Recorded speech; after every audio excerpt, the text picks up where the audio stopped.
Hello students, so let us continue with the problem solving part. So I think in the last video I had done around 13 sums, तो उसी को continue करते हैं. Okay. So in this video I have taken few different type of problems also. So please watch the video completely. Okay. So 3 newspapers are published from a city. It is estimated that 20% read A, 16% read B. तो यहाँ पे मैं B लिख देता हूँ because it's written here. 14% read C. तो basically ये Venn diagram से करेंगे, तीन सर्कल बना के. Okay. 5% read A and B, 8 read A and C, 4 read B and C and 2 read all. Okay, तो पहले डेटा जो दिया है उससे डायग्राम बनाने का ट्राई करते हैं. So suppose I consider there are 100 persons in the city. Okay, because percentage के form दिया है तो I am assuming that 100 persons are there in the city. कभी भी क्या करना ना, like in one of the video I told कि intersection से start करना. Okay, एग्जाम्पल शायद वो अल्फ़ा वाला एग्जाम्पल था. अल्फ़ा उसमें आई थिंक 1/4 आ रहा था. I don't remember exactly in which video but in the previous videos. Okay, तो एकदम अंदर से स्टार्ट करना मतलब अब ये 2% रीड ऑल, तो I will start from year. Okay, तो जो मिडिल वाला इंटरसेक्शन है, तीनों का इंटरसेक्शन, मैंने वहाँ से स्टार्ट किया नंबर्स लिखना. 4% रीड बी एन सी. तो बी एन सी का टोटल 4 था बट 2 यहाँ पे आ गया तो बचा हुआ 2 यहाँ पे आएगा. ओके, इसलिए मैंने वहाँ से स्टार्ट किया मिडिल से. फिर 8% read A and C. Okay, this data, green data. Okay, 4% read B and C, ये हो गया, ये मैंने मार्क कर दिया यहाँ पे 2, because 2 + 2 will give me 4. Okay, तो बी एन सी का हो गया. अब अपन क्या कर रहे हैं, ए एन सी का 8% ना, तो यहाँ पे 6 आएगा.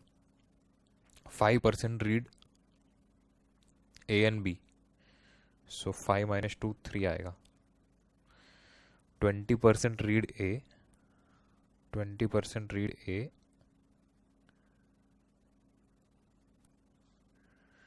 सो 20 - 6 -3 9 11, तो यहाँ पे आएगा 9.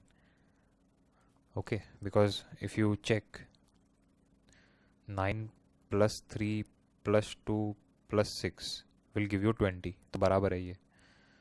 ओके, तो मैंने वेन डायग्राम हमेशा तुमको रीजन के फॉर्म में ही बताया कि रीजन 1 रीजन 2 सेपरेट कर लोगे तो बहुत ईजी हो जाता है सम. 16% रीड बी, 16%, तो ये 4 और ये 3 7, तो यहाँ पे आएगा 9. 9 + 3 या, and 14% read C, so I think this would be 4. Okay, अब ये टोटल कितना आ रहा है चेक कर लो. सो 9 + 9 + 4 + 6 + 3 + 2 + 2, so this is giving me 10, this is giving me 18, 4 and 3. जानबूझ के ऐसे छोड़ा है मैंने. 18 + 3 will give me 21, 21 + 4 will give me 25 और ये 35. तो बाहर बचे हुए लोग कितने, 65. ओके, तो A union B union C is covering 35 and बाकी बचा बाहर 65. So now we can start our problem. अब तो हो गया प्रॉब्लम ख़त्म. वेन डायग्राम अगर बराबर है तो तुम्हारा प्रॉब्लम ख़त्म. Okay, so what is the probability that a randomly chosen person reads none of the newspapers? So first, probability that reads none of the newspaper, 65/100, so 0.65. Second, reads at least one of these papers, reads at least one of these papers. Okay, at least one मतलब one भी चलेगा, to भी चलेगा, three भी चलेगा.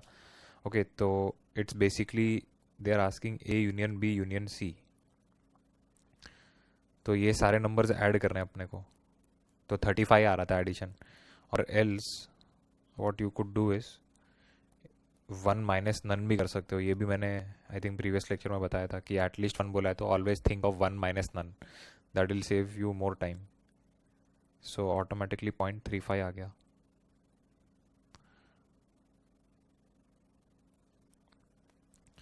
Reads only one of these newspaper, मतलब they are asking us this. Only one मतलब either only A और ओनली बी और only C.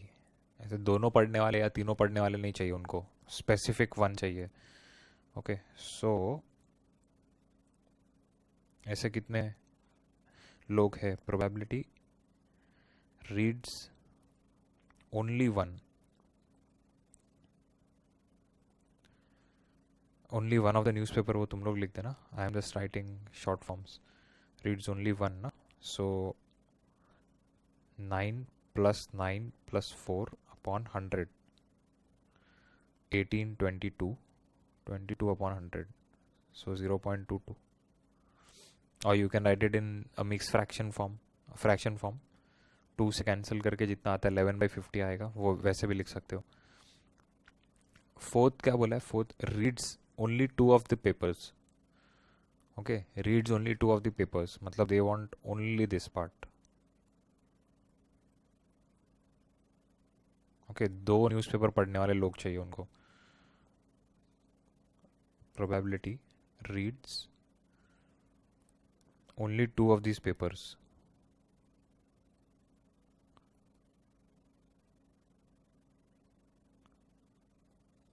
So 3 plus 6 plus 2.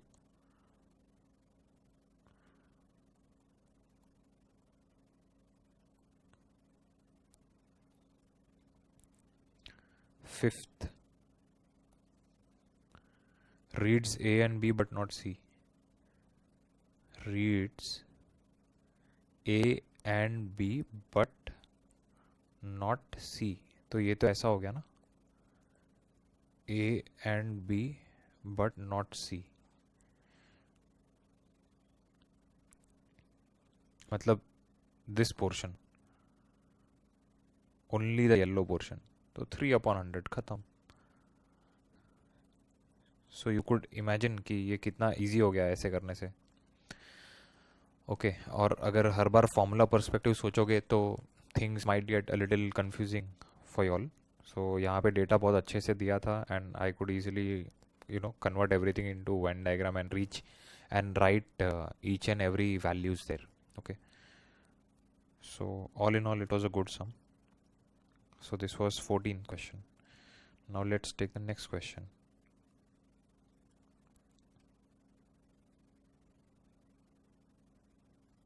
Okay, next question, this is question number 15th. 15th है ना? हाँ 15th. So the odds against A speaking the truth are 4:6. Odds against बोला है ना, odds against मतलब 4 against है और 6 फेवर में है. And the odds in favor of B are 7:3. तो ये फेवर में है और ये अगेंस्ट. तो odds against and odds in favor I had explained the very first lecture of probability. So in the playlist you can check. Okay, and उसमें भी एकदम लास्ट में, what is the probability that A and B contradict each other in stating the same fact. So superb some.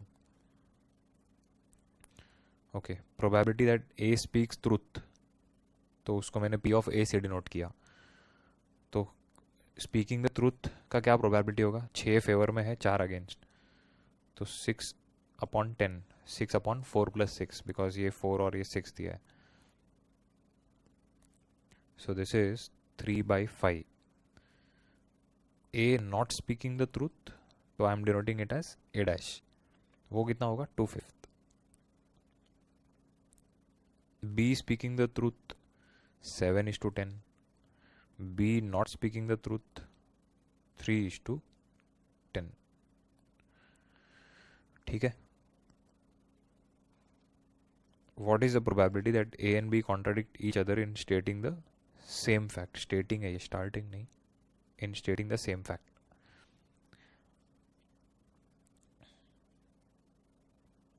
So required probability. मतलब A and B contradict each other. मतलब A is speaking the truth but B is lying. ऐसा हो सकता है, या फिर A is lying and B is stating the truth. Okay, तभी contradiction होगा. So बस we just have to substitute the values and you'll get the answer. So this is 3/5, 3/10 और 2/5, 7/10. तो कैलकुलेशन चलो कर लेते हैं इसका. 9/50 प्लस 14/50, 23/50. ठीक है.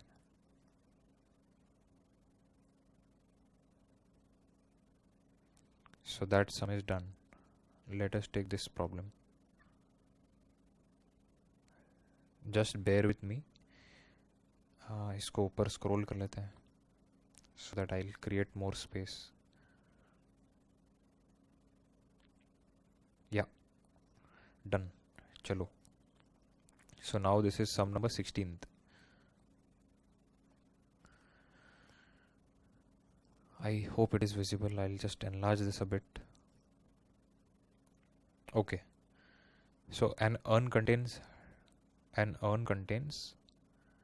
10 red, 5 white, 5 blue balls. 2 balls are drawn at random. Find the probability that they are not of the same color. They are not of the same color.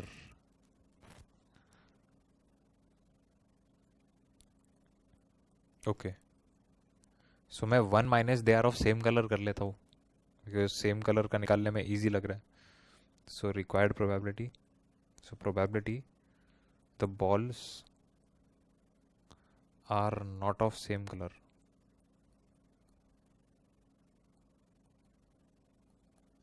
One minus probability they are of same colour.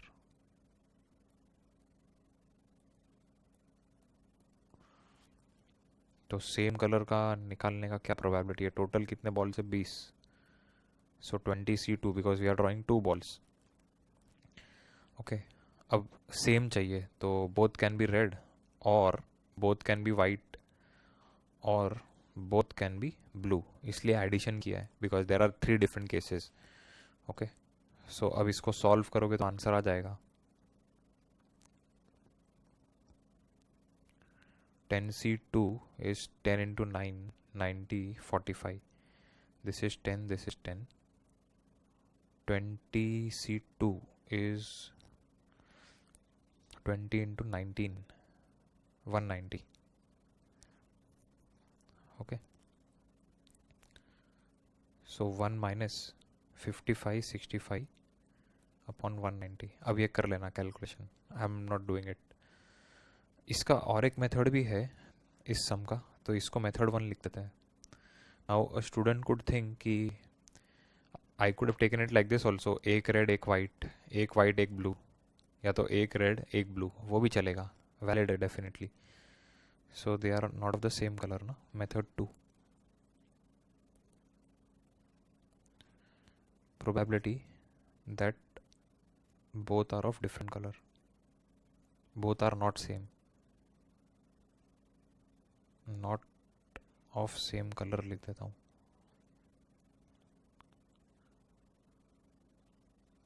So I can write it as probability of 1 red and 1 blue, 1 red, 1 white, or 1 red, 1 blue, or 1 white and 1 blue. अच्छा, and के जगह पे intersection डालना है तो intersection डाल दो, एक ही बात है। तो ये तो 20C2, रेड कितने अपने पास 10, तो एक रेड निकालना है 10C1, एक वाइट निकालना है 5C1, और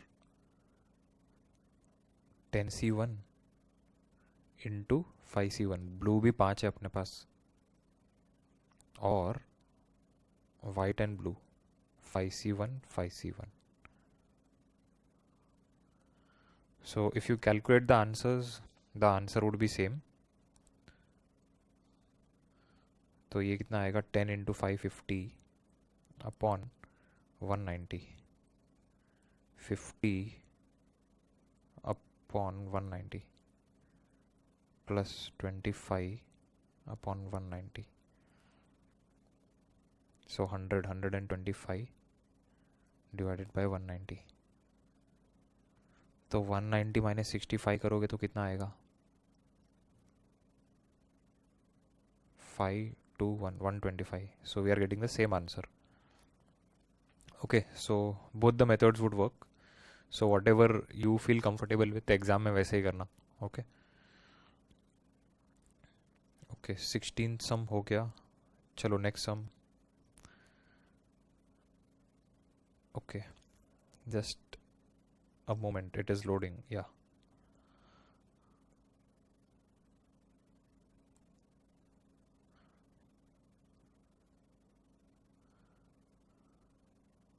So I'll just load it.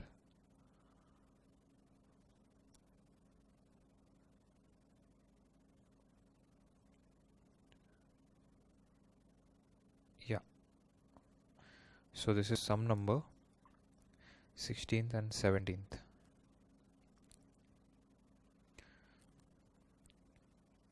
This is a superb sum. See, the probability of a man hitting the target is 1/4. So I am calling this probability man hits the target. तो उसको P से denote कर दिया. Now why I am denoting it by P? Because in the further semesters you will study a chapter called as binomial distribution. तो उसमें usually we denote the probability of success by small p and probability of failure by small q. Okay. So not hitting the target कितना होगा, या तो target hit करेगा या तो नहीं hit करेगा. So not hitting is 3/4. Okay, how many times must he fire so that the probability of his hitting the target at least once is greater than 2/3? So it's a good question. How many times must he fire? तो n पूछा है वो लोग ने और बोला है probability of his hitting the target at least once.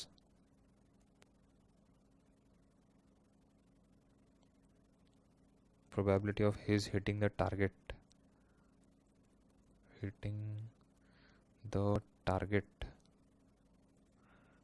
at least once is greater than 2/3. अच्छा, एटलीस्ट वन को अपन ऐसे लिख देगा, 1 minus none.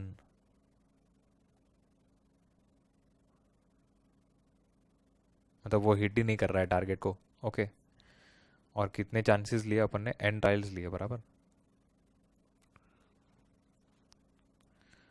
So first chance नहीं लगा उसका, सेकंड चांस भी नहीं लगा, तो ऐसे करते करते कितने n टाइम्स नहीं लगा. So this would come out to be 3/4 raised to n. Now if you just swap the terms, you'll get 1 minus 2/3 greater than 3/4 की power n.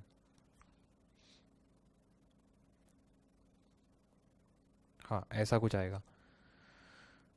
ओके, अब क्या करना है, you have to find the value of n. तो obviously log लेना है मुझे. So I'm taking logs. Okay, now when you take log, तो in calcs there are two terms, log and ln. So ln is for natural log and this is to the base 10. So you can go for any, but दोनों के लिए फिर same लेना, मतलब एक के लिए log ले लो, एक के लिए ln ले लो, वैसा मत करना, because then the basis won't be same. So I am going for log to the base 10. तो ये आएगा -0.4771. अब 3 का याद है log. यस 4771 आना चाहिए. And this is n times log 3 minus log 4. log 4 तो log 2 स्क्वायर लिख सकते हैं. सो 0.4771 minus this is like log 2 का square which is nothing but 2 log 2. तो log 2 इज 0.3010. तो ये आएगा कितना 0.6020.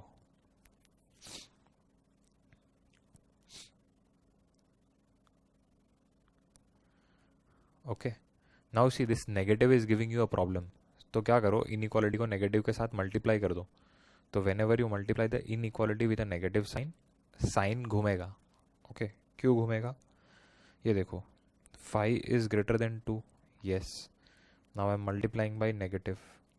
तो अब अगर ये ऐसे रखोगे तो गलत है. Okay because obviously -5 smaller than -2. So sign reverse होता है. ओके ये याद रखना, साइन रिवर्स होगा. So will get 0.602 minus 0.4771.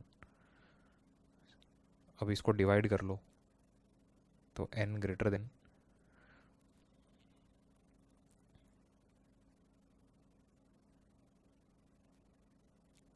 So I do not have a calci right now at this moment, but I remember the answer. Suppose करो इसका answer नहीं याद आ रहा है मुझे. ये n greater than 3 point something आता है suppose. Okay calculation part you can do, I am just explaining you the theory part. So suppose 3 point something आ रहा है तो n has to be greater than 3 point something. तो number of trials है वो तो 3.2 नहीं हो सकता, 3.3 भी नहीं हो सकता.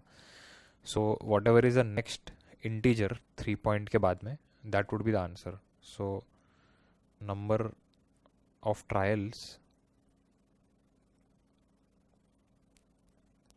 मस्ट बी 4 और ग्रेटर. ओके तो आंसर इस लैंग्वेज में लिखना है. अगर 3 पॉइंट समथिंग आ रहा है आंसर, अगर 10 पॉइंट समथिंग आ रहा है तो number of trials must be 11 और मोर, ऐसे लिखना है आंसर. तो फॉर्मेट याद रखना. Calculation you can do. अच्छा और इसको जब binomial, if you know binomial तो you could use that approach also. Okay उसमें भी 1 माइनस नन करके ये हो जाएगा. Answer would be same, the format would be same, सिर्फ ये नोटेशंस मैंने बाइनोमियल के यूज़ किए. Okay so I'll be uploading binomial also, so do not worry, but that would take a bit of time. So 17 sum is done. Let us move to the next problem.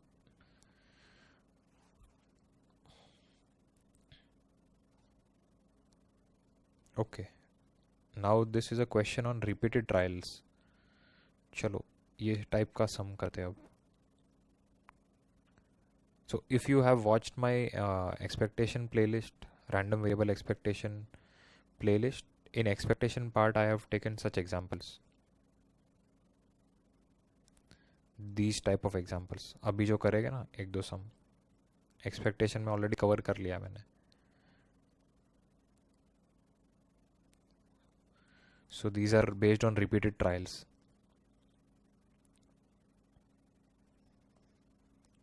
So I think this is the 18th problem. A and B throw alternatively a pair of dice. They are throwing 2 dice. The person who throws 9 first wins. Okay. So if A starts the game, show that their chances of winning are 9:8. Okay. चलो करते ये सम. अच्छा सम है, ध्यान देना बराबर. सो पहले तो अगर when you are throwing a pair of dice तो 36 का सैम्पल स्पेस होता है. Okay that I had done in the second lecture of the playlist. Okay, और कितने पॉसिबिलिटीज है 9 आने के? 5 4 4 5 3 6 एंड 6 3, 4 पॉसिबिलिटीज है. So probability of getting a 9 is 4/36. So 1/9 probability of getting a 9.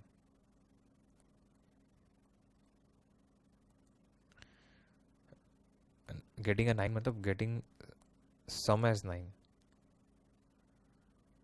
when you throw a pair of dice. Not getting a 9 is 8/9 of not getting 9.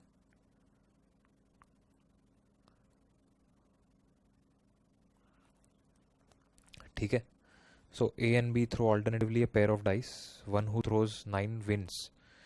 So A is starting the game. Okay. So probability of A winning.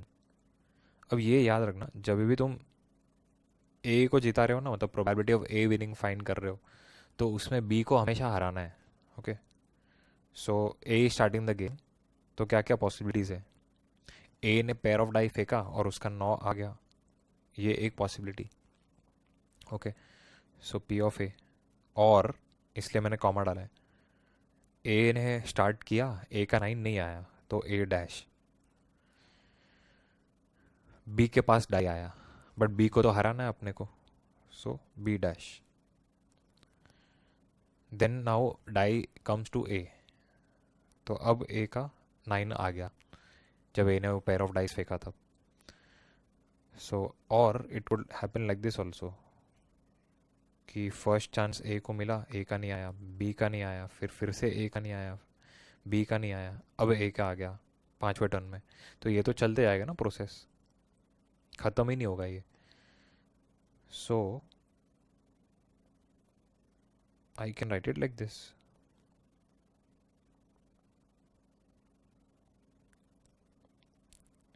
ये independent है, मतलब A का नहीं आया first trial में is independent कि उसका third trial में आ रहा है कि नहीं. ओके. सो सब चांसेस इंडिपेंडेंट है.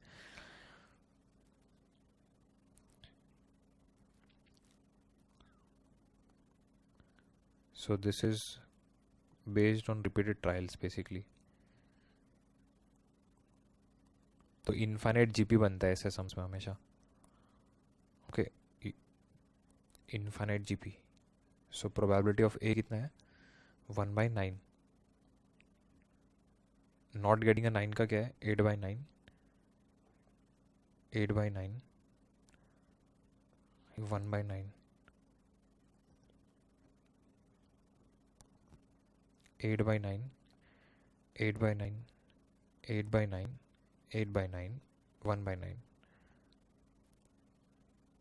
So 1/9 1 plus 8/9 square, 8/9 raised to 4, and so on.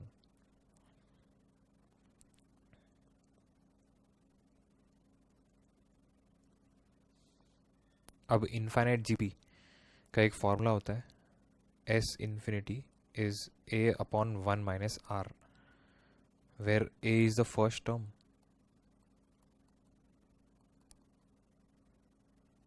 R is the common ratio. Okay. So अपने केस में फर्स्ट टर्म क्या है? 1 है. 1. तो 1/9 तो बाहर एज इट इज़ रहेगा, 1/1 माइनस 8/9 का स्क्वायर.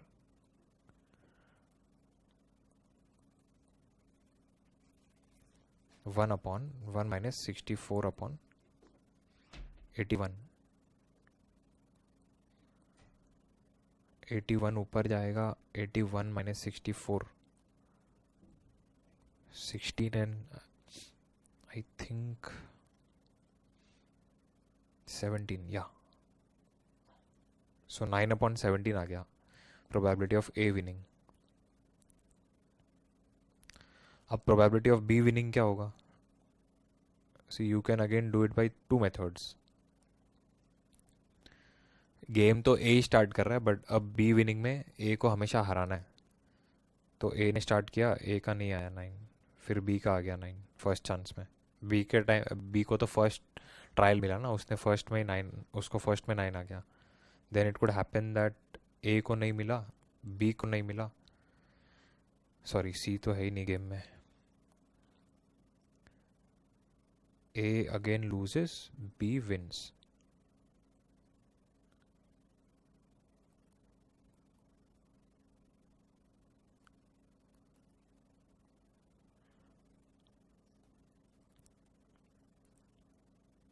अच्छा ए लूजेस, तो वो तो ऊपर है, मतलब ए लूजेस यानी ये 8/9 आया उसको।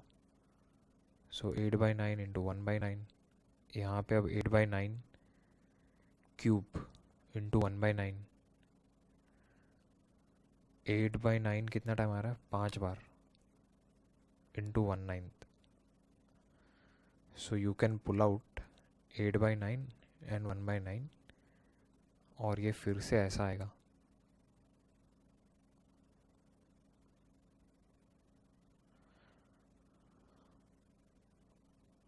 फिर से इनफाइनाइट जीपी आ गया।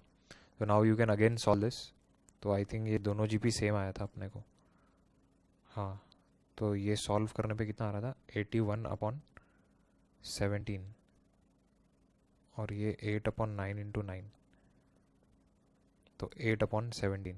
This is one method. और since there are only 2 players, probability of B winning कितना आएगा, 1 minus probability of A winning. Okay, since there are only 2 player, अगर तीसरा प्लेयर होता समझो सी, तो फिर बी भी कैलकुलेट करना पड़ता। ओके, और फिर ऊपर भी चेंजेस होता, ए बी सी ऐसा आता सब जगह पे। So if there are 3 players, तो कितना आया ये 9/17, so which is nothing but 8/17। ठीक है, so I hope you could understand this sum. Acha, they are telling show that their chances of winning are 9:8. So basically we have to calculate the ratio. So probability of A winning upon probability of B winning is 9/17, 8/17. तो ये आ गया 9:8. Okay, वही proof करना था अपने को. So yes,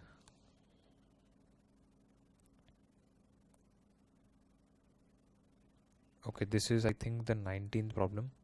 सो यहाँ पे अब 3 प्लेयर्स हैं. A B C throw a fair coin in this order, मतलब A starting the game, then B, then C. Okay, in this order बोला ना वो लोग ने. One who throws head first wins the game. Find the probabilities of winning. बहुत easy sum है. So probability of A winning, ए ने coin फेंका और उसको हेड आ गया. फिर या तो ऐसा हो सकता है ए ने फेंका बट उसको नहीं आया, फिर बी के पास कॉइन गया, बी को भी नहीं आया, सी को भी नहीं आया, बिकॉज ए विनिंग में तो दोनों को हराना है, बी और सी को. एंड देन ए को 4th ट्रायल में आ गया. फिर अगेन रिपीट. इजी है ये. So will get half. अब हेड और टेल दोनों का प्रोबेबिलिटी हाफ है. सो ए डैश मतलब you are getting a tail, B dash मतलब you are getting a tail, C dash मतलब you are getting a tail. So half into half into half, half. Head आने का भी probability half. तो can I directly write it as half की power 4? Yes. इसको भी directly क्या लिख सकते हैं, 1 2 3 4 5 6 7, हाफ की पावर 7.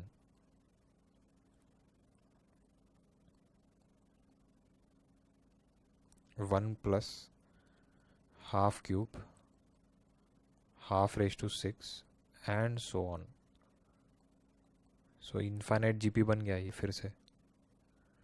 तो रिपीटेड ट्रायल्स का सम होगा तो उसमें इनफाइनाइट जीपी बनना ही है. कॉमन रेशियो कितना है, 1/2 का क्यूब.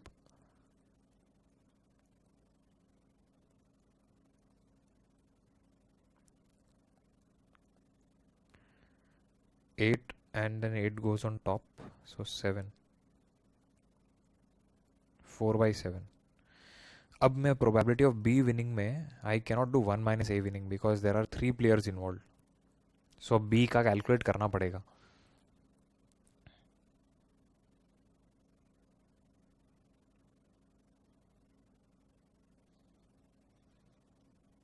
सो ए को नहीं आया, बी को आ गया. ए को नहीं मिला, बी को नहीं मिला, सी को नहीं मिला, ए को नहीं मिला, बी को आ गया. A B C, A B C, A and B gets. तो ये कितना होगा फिर से हाफ स्क्वायर प्लस हाफ की पावर 5 प्लस हाफ की power 1 2 3 4 5 6 7 8.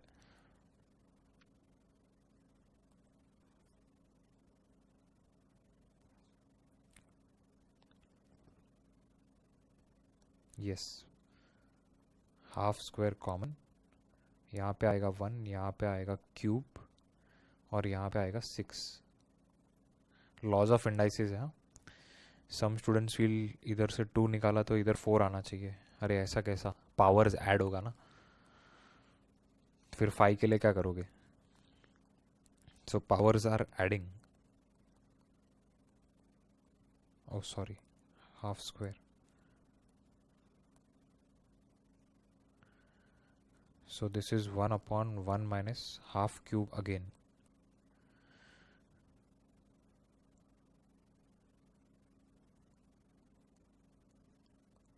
So 2 cube 8 minus 1 7. So 2/7. ये हो गया प्रोबेबिलिटी ऑफ बी विनिंग. अब probability of C winning. C winning you can directly find now. 1 minus probability of A winning plus B winning.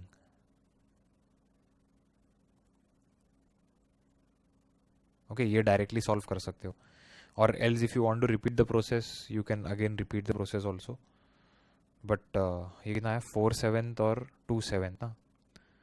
तो only 1 part out of 7 is remaining. तो वो सी का आ जाएगा probability, because तीनों का addition 1 आना चाहिए. तो अगर 4/7 इसका आ रहा है ए का, 2/7 बी का आ रहा है, तो सी का ऑब्वियसली 1/7 आएगा. Okay, so this is the way that such sums are done. Okay, I hope it is clear. So yes, next example is based on a different part of the chapter. So first I'll explain you the theory of that part and then I'll take those sums. Okay, so I hope it is clear. Yes, so that's all in this video. I'll come up with my next video very soon. It'll be based on total probability theorem and Bayes theorem, and then I'll take problems based on those topics. Okay, so yeah, thank you and goodbye.